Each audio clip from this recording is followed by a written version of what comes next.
기도와 또 아름다운 찬양 진심으로 감사드립니다. 사람이 인생을 살아가는 일은 많은 필요들이 요구되는 일인 것 같습니다. 그렇게 대단한 것을 하고자 함도 아닌데, 생각해보면 우리는 항상 무언가를 해야 하고 많은 순간 쫓겨가듯 그렇게 살아갈 때가 많은 것 같습니다. 의식주가 해결된다면 여러분 어떻겠습니까? 사실 살아가다 보면 의식주를 해결하는 것만도 참 쉽지 않구나, 그런 생각이 느낄 때가 많습니다. 그런데 인생이 과연 먹는 것, 입는 것, 자는 것만 해결되면 되는 것입니까? 그래서 사람들은 세상에서 그것을 필수적인, 사람이 사는 필수적인, 다시 말해 최소한의 세 가지라고 정의합니다. 세상적인 정의지요. 저거는 이 정도는 있어야 생명을 유지할 수 있다, 이 정도는 있어야 사람답게 살 수 있다 라는 생각일 것입니다. 그러나 그것만으로 다 되는 것입니까? 그 외에도 우리는 선택적으로 가장 가치 있는 그 다음의 것들을 채워가려고 애를 쓸 것입니다. 배움이라든가 교양이라든가. 한편으로 우리가 살아가는 이 땅 미국에는 자동차도 참 중요합니다. 차를 좋은 차 타서 뽐내고 싶다라는 게 아니라 차가 없으면 생활이 안 되니까.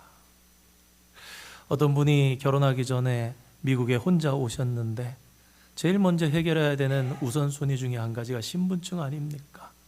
신분증 중에 우리 가장 유용하게 또 빨리 필요한 것이, 그래서 운전면허, 드라이브 라이센스를 취득합니다. 차도 운전하고 다녀야 되는데 몇 주면 해결돼야 할 일이 이상하게 못 갖춘 것도 아닌데 반년 동안, 거의 반년 동안을 운전면허가 나오질 않아서 고생을 하셨다는 거예요.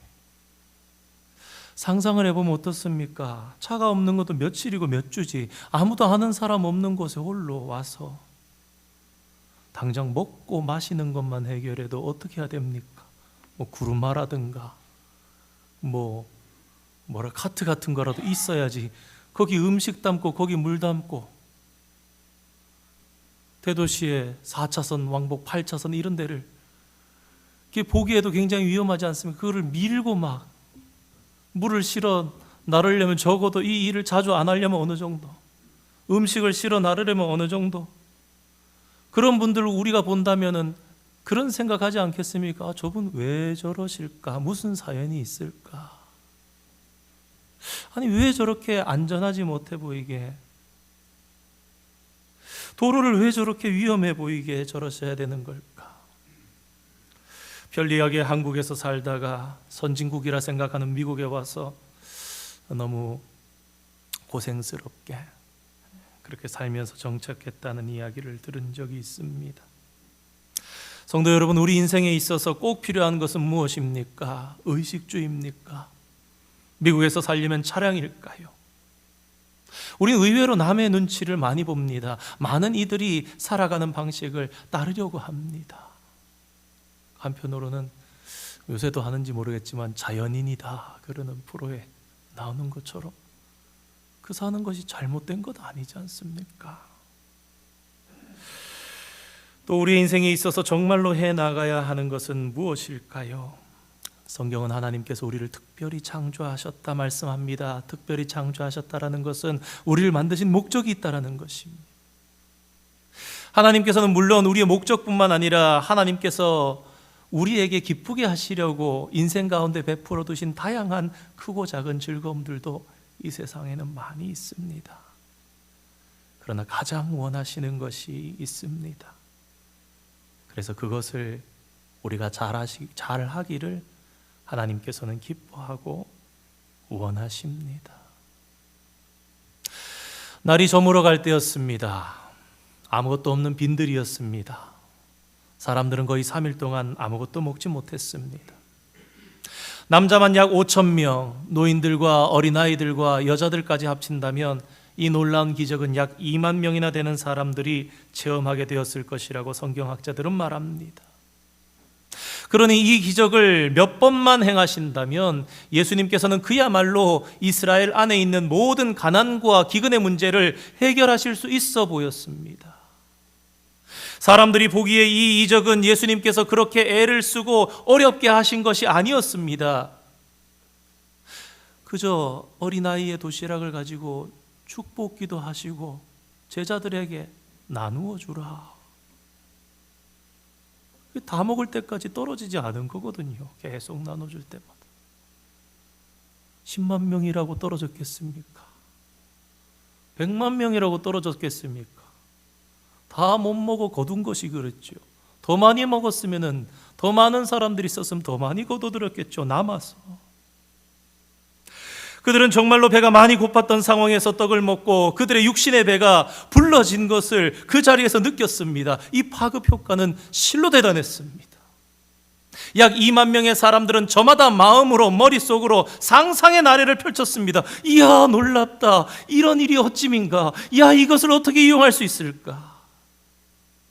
그러나 저들은 주님께서 이 이적을 베푸신 뜻을 전혀 이해하지 못했습니다. 예수님께서는 자신을 왕 삼으려는 사람들을 피해 홀로 산으로 가셔서 기도하셨습니다.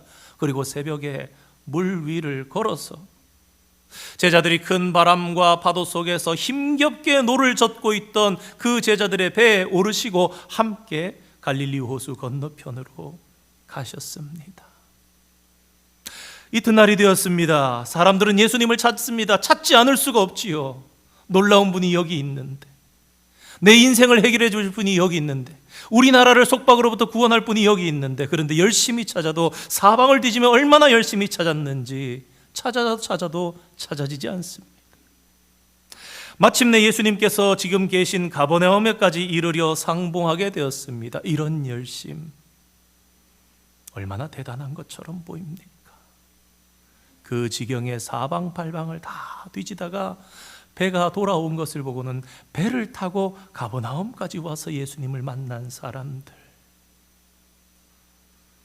생각해보면 예수님을 아주 귀하게 여기는 것 같고 예수님을 많이 사랑하는 것만 같습니다. 그런 그들 속에는 믿음도 있을 것만 같습니다. 성경을 읽으며 많은 성도들은 그런 기대를 합니다. 하지만 요한복음 6장을 잘 읽어보면 그것은 전혀 사실이 아니라는 것을 우리가 알게 됩니다. 물론 그들의 가슴에는 감동이 있었습니다. 그들은 오병이어의 기적을 보면서 이 예수는 참 대단한 사람이구나라는 마음의 감동을 가짐과 동시에 이 예수님을 잘 따라다니면 우리가 따라다니기만 해도 큰 횡재를 할 수 있겠구나, 그런 판단이 있었습니다. 감동보다 이 마음이 더 컸습니다. 유익하겠다. 랍비여, 언제 여기 오셨나이까?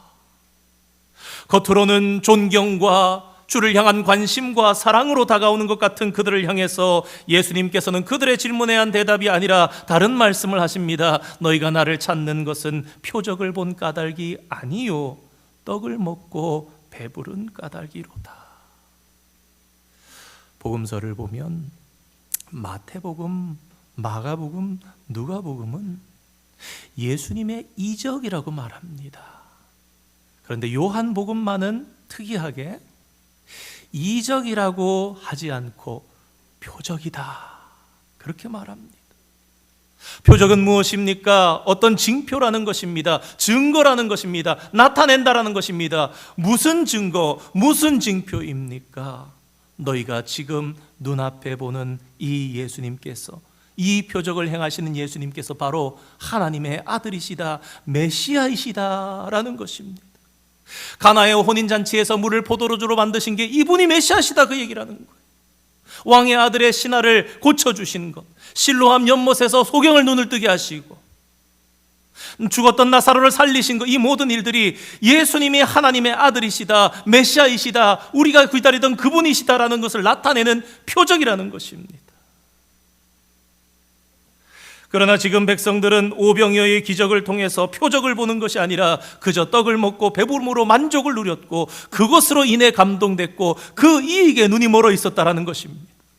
예수님께서는 이것을 단순하게 배가 부르라고만 해주신 것이 아니라 영적으로 이 눈을 뜨도록 하시기 위해서 베풀어 주신 것인데, 이스라엘 백성들은 놀라운 표적의 자리에 있었으면서도 예수님이 이 일을 행하신 의도를 전혀 몰랐다는 것입니다. 이에 예수님께서는 오병이어의 기적을 일으키신 이유를 알려주십니다. 우리 오늘 본문 35절 말씀 다시 한번 함께 읽겠습니다. 예수께서 이르시되 나는 생명의 떡이니 내게 오는 자는 결코 줄이지 아니할 터이요 나를 믿는 자는 영원히 목마르지 아니하리라. 아멘. 내가 생명의 떡이라는 것을 너희에게 알게 하기를 원한다. 그래서 내가 오병이어의 표적을 너희들에게 보인 것이다. 오병이어의 표적을 보인 것은 너희로 그것을 깨닫게 하기를 원하기 때문이다. 목적이 있었는데 목적이 이루어지지 않은 것입니다. 사람들의 관심은 어디 있었을까요? 저는 여기에 99% 관심이 있었다 생각합니다. 한 번 먹으면 다시 배고프지 아니하고 영원히 목마르지 아니한 그 양식은 또 무엇인가? 사람들의 관심은 더욱 지대해질 수밖에 없었습니다. 자신들 앞에 서 계신 예수님은 지난날 어제 저녁에 오병이어의 기적을 베푸신 분이시니 허황된 말이라고만 생각할 수도 없었습니다. 믿어졌을 것입니다. 아니 도대체 이분은 누구신가? 우리의 인생의 모든 문제가 여기서 풀려질 것이란 말인가? 그렇다면 우리가 더 이상 고생하지 않아도 되는 것인가? 먹지 않아도 배가 고프지 않고 마시지 않아도 우리의 목이 다시 마르지 않는다면, 그러면 우리는 그저 입을 옷과 잠잘 거처 정도만 해결하면 일평생을 걱정하지 않아도 될 것 아닌가? 아마 그런 생각들이 그들의 마음속을 달리고 있었을 것입니다. 당시 이스라엘 전통사회는 우리처럼 땅을 사고 집을 사야 되는 구조가 아니었습니다.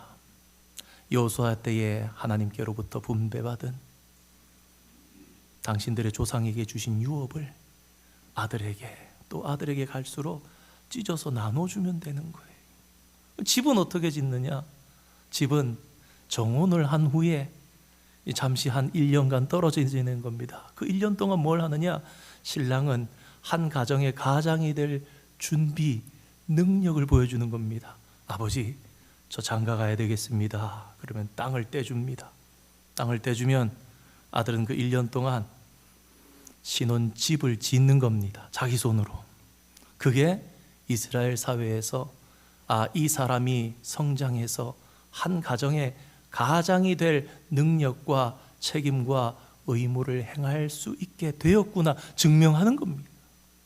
전에도 한번 말씀드렸던 기억이 납니다. 예수님께서 그래서 마치 정혼을 하고 신랑이 집을 마련하러 가는 것처럼 내가 나 있는 곳에 너희도 있게 하리라. 내가 집을 거처를 마련하러 가노니 그렇게 얘기하시고 내가 다시 올 거야. 그러니까 다시 오는 건 뭡니까? 나랑 결혼하자라는 거예요. 주님이 우리에게 약혼식을 하고는 하늘의 하나님의 집에 우리의 집이 있도록 하기 위해서 마치 이스라엘에서 전통 결혼하는 것처럼 그렇게 하러 가신 것처럼 우리에게 프로포즈 하신 거예요. 네, 올게. 그때 집 다 지어놓고 올 테니까 그때 나랑 결혼하는 거야. 나랑 같이 살자. 그 얘기 하신 거예요. 그러니 이스라엘에서 먹는 것이 다 해결하면 땅은 있고 집은 지어놨으니까 옷이나 좀 해결하면 살 수 있을 것 같습니다. 오늘날도 그렇지 않습니까? 말씀을 준비하며 그런 생각해 봤습니다. 작년 재작년에는 보험료가 많이 오르더니 이제는 뭐 유틸리티, 에너지 이런 게 얼마나 많이 오르든지 피부로 느껴지잖아요. 음식만 다 해결된다면 여러분 우리의 인생의 짐이 제법 가벼워질 것 같다, 그런 생각도 한번 해봤습니다. 아마 그런 마음에서 이런 대답을 했을 것 같습니다. 우리 오늘 본문 34절 말씀 함께 한번 읽어보겠습니다. 그들이 이르되 주여 이 떡을 항상 우리에게 주소서. 항상 있어서 먹는 문제로 고생 안 했으면 좋겠습니다. 그런데 예수님의 생각과 사람들의 생각은 전혀 다른 곳에 있었습니다. 예수님께서는 생명의 떡을 말씀하셨지만 사람들은 그저 마법 같은 세상의 떡을 관심을 두고 생각하고 있었습니다.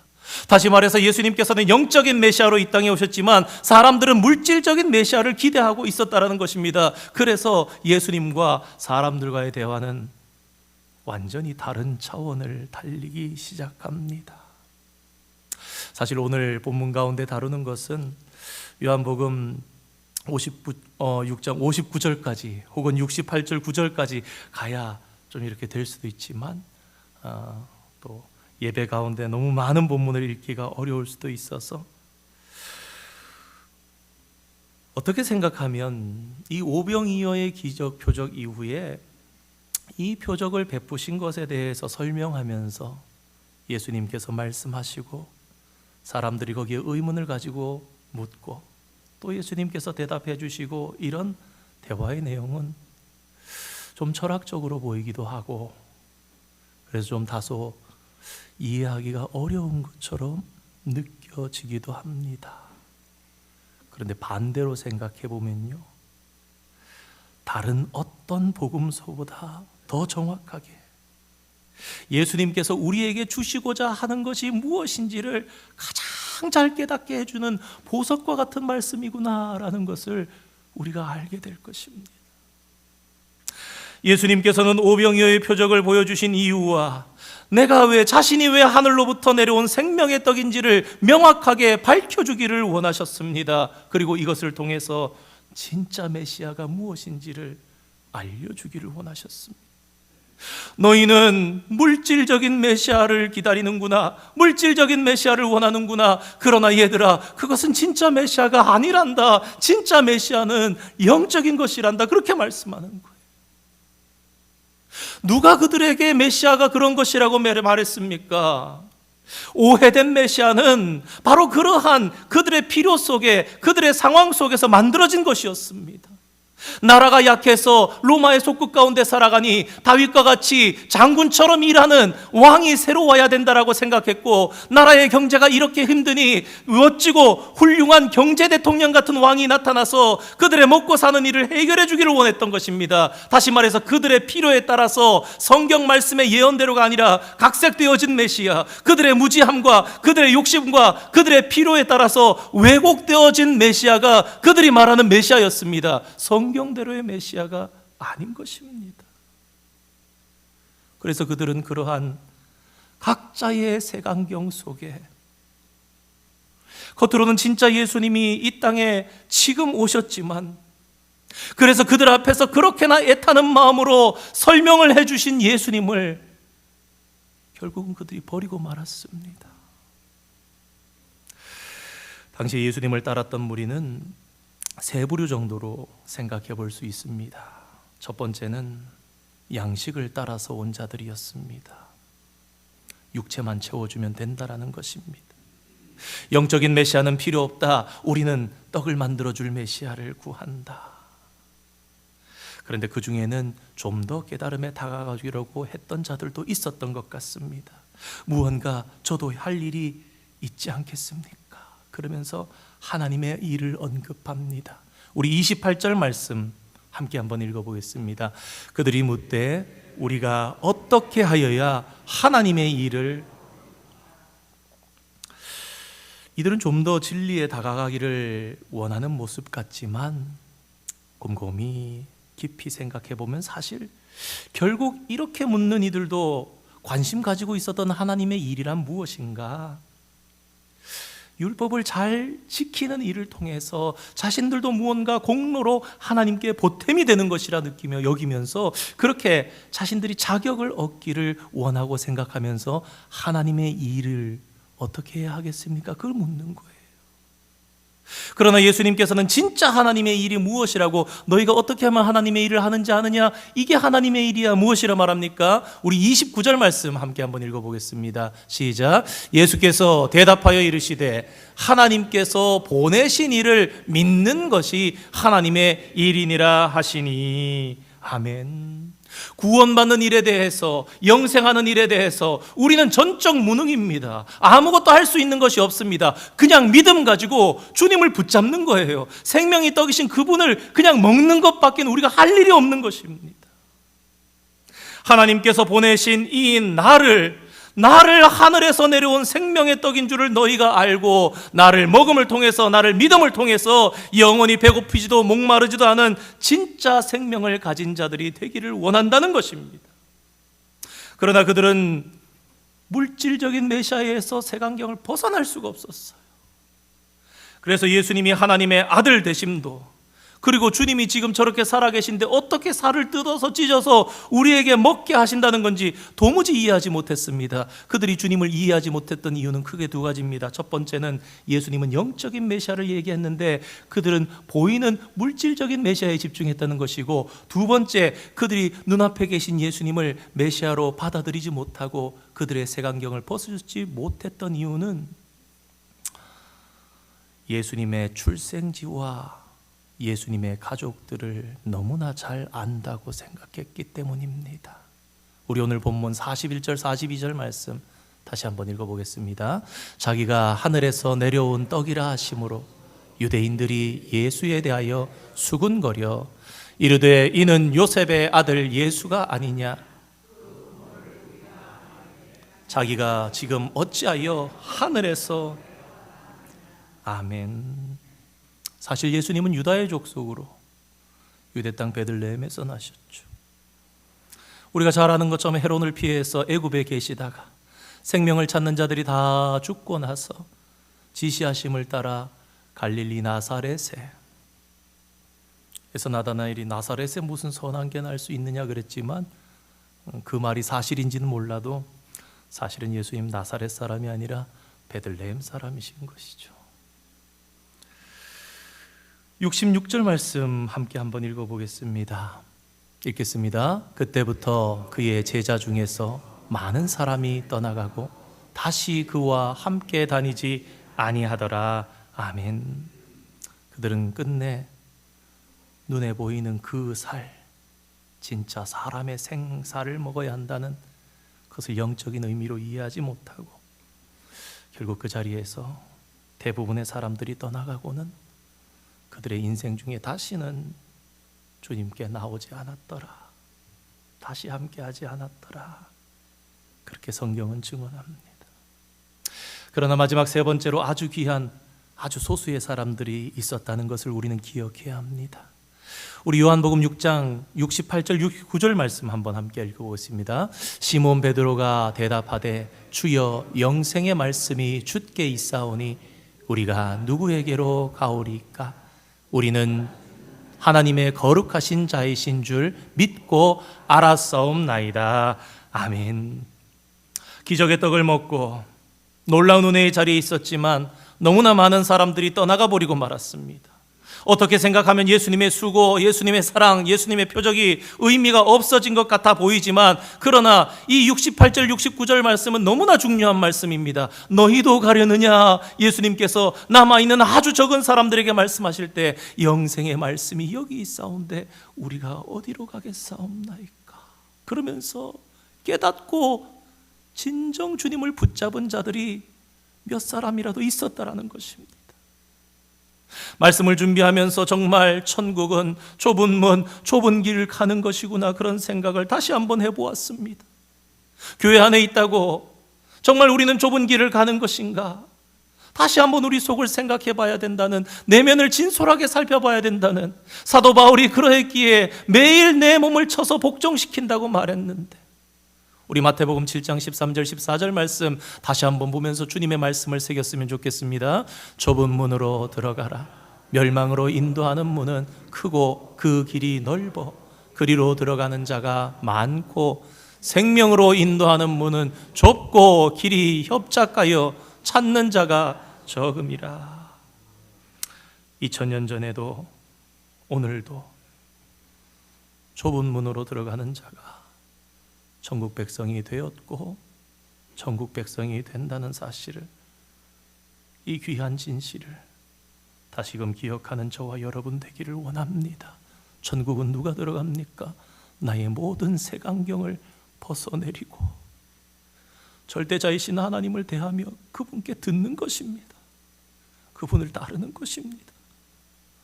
내 눈앞에 그 가족을 안다 해도, 출생지를 안다 해도 그렇게 하실 수밖에 없었던 기이한 하나님을 우리는 정녕 믿어야 하는 것입니다.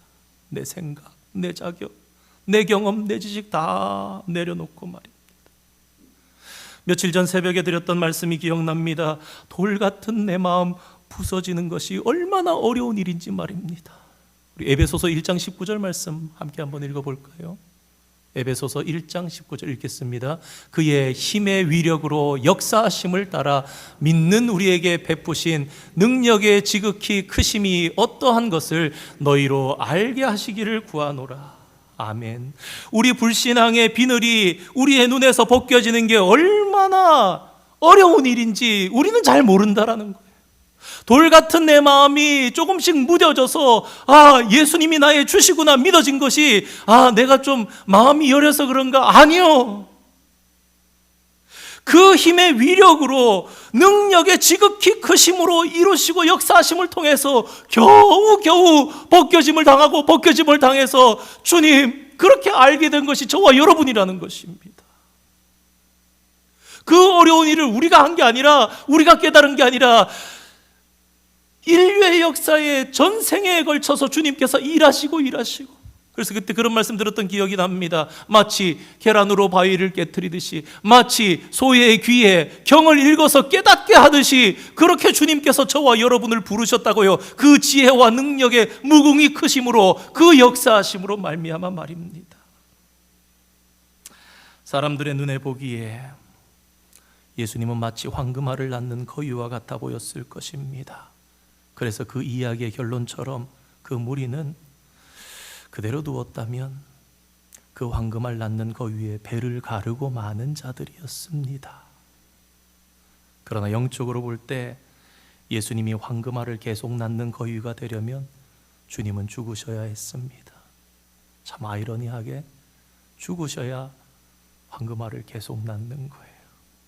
십자가 위에서 나무에 달려 저주를 받아 처참하게 고문을 당하시면서 죽어야, 그러나 예수님은 그 길이 생명의 떡을 주기 위한 길이라면서 그 길을 가기를 원하셨습니다. 요한복음 2장에 보면은 포도주가 떨어졌나이다 그럴 때 뭐라 그러십니까? 내 때가 아직 이르지 아니한 것을 알지 못하시나이까? 그러다가 요한복음 12장이 되면 뭐라 그럽니까? 인자가 영광을 얻을 때가 왔다. 무엇입니까? 나 이제 마침내 사람들에게 미움을 제대로 받아서 십자가에 죽겠구나. 마침내 생명의 떡을 베풀 수 있게 되었구나. 기뻐하셨습니다.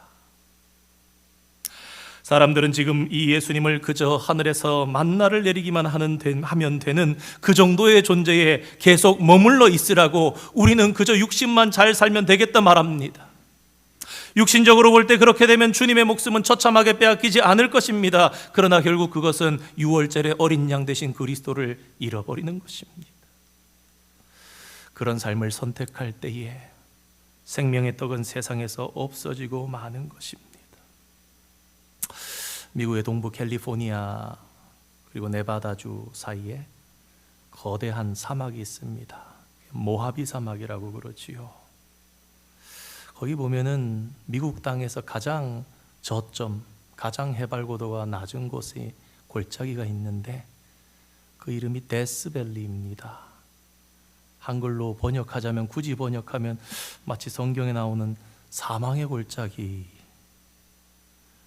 저는 사실 우리 성도님들 이끌고 이렇게 창조과학 세미나 가면서 한 두어 차례 가본 적이 있습니다만 왜 그런 이름이 붙었는지는 저는 몰랐어요.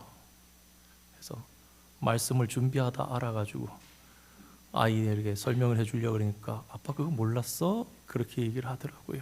아시는 분들 계셔도 오늘 말씀과 연결이 되는 것 같아서 말씀을 드립니다. 데스밸리라는 좀 끔찍한 이름이 붙은 내력은 이렇다고 합니다. 기차가 발명되기 이전에 남부 캘리포니아 지역에 금이 많이 난다는 소문이 미국 전역에 알려지게 되면서 동부에서부터 자리 잡기 시작한, 그러면서 점점 퍼져나갔던 미국의 우리 선진들이 마차를 타고 금을 캐려고 캘리포니아주로 향해서 동쪽에서 서쪽으로 가지요. 가다 보니까 이 모하비 사막을 만나게 되지 않겠습니까?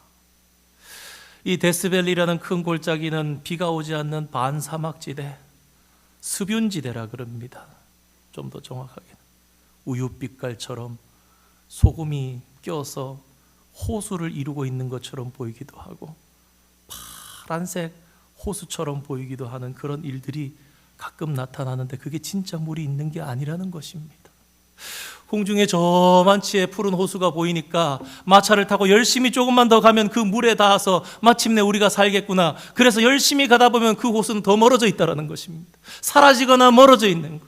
신기루, 허영과 같은, 환영과 같은 그것을 무작정 따라가다가는 사막에서 헤매다가 결국 죽고 마는 것입니다. 그때 당시에 그런 사람들이 너무 많아서 그곳이 헤어나지 못하고 죽은 곳이 데스밸리.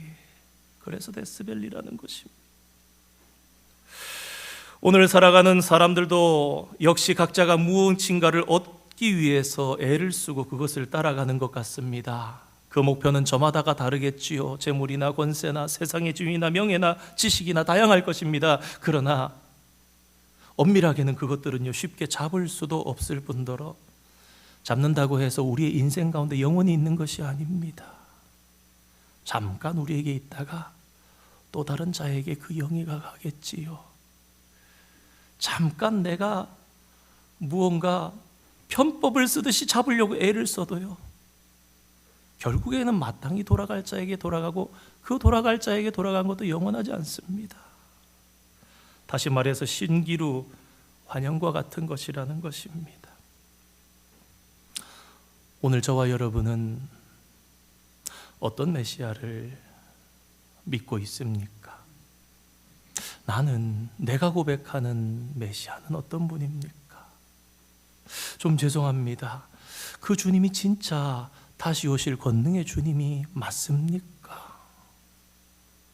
혹시 나는 2000년 전에 거기에 그 사람들처럼 다른 주님을 기다리고 있는 것은 아닙니까? 오늘 우리는 색안경을 모두 벗었습니까? 곰곰이 지난 수십 년을 생각해 보면 안타깝게도 교회 안의 성도들의 색안경은 더욱 다양하고 많아지는 것만 같습니다. 오늘 주님이 이 자리에 오시면 2000년 전처럼 여전히 답답하실까요? 좀 덜 답답하실까요? 예수님은 정말로 생명의 떡을 그들의 손 위에 올려주기를 원하셨습니다. 그런데 그들은 이거 아니라고 다른 떡을 달라고 고집했습니다. 오늘 우리는 주님께 무엇을 간구하고 있습니까? 몇 주 전에 주기도문을 살피면서 생각해 봤던 것처럼 나의 필요, 나의 주장을 관철시키기 위한 그런 간구와 기도를 오늘도 주님께 하고 있지는 않습니까? 사랑하는 성도 여러분, 간절히 바라기는 저와 여러분이 기대하고 바라는 메시아가 정말 성경이 말씀하시는 그분이시기를 원합니다. 우리 안에 말씀과 예언과 전혀 달리 내 상황과 필요에 따라서 곡해되어지고 잘못 만들어진 메시아가 아니라 진짜 우리에게 생명으로 주신 말씀 그대로의 예수 그리스도 말입니다. 말씀 속에 주님과 관계를 계속 깊이 맺어가면서 주님은 오늘도 여전히 우리에게 진짜 생명을, 그래서 영원히 목마르지 않을 참된 음료와 참된 양식을 주기를 간절히 원하고 계십니다. 우리의 배에서 생수의 강이 영원토록 흘러 넘치도록 영생의 진리의 샘을 우리 가슴 속에 뚫어주기를 원하십니다. 이사순절, 참된 예수님, 내가 만든 예수님이 아니라 말씀 속에 말씀하시는 그 예수님, 그분과 만나서 교제하는 저와 여러분 되기를 간절히 소망합니다. 지금도 나를 간절히 기다리시고 교제하기 원하시는 그분을 만나시는 축복을 누리는 성도 여러분, 그분을 먹고 마시며 영생하는 천국을 소유한 그런 축복의 자녀가 다 되시기를 주님의 이름으로 축원드립니다. 함께 기도하겠습니다. 거룩하신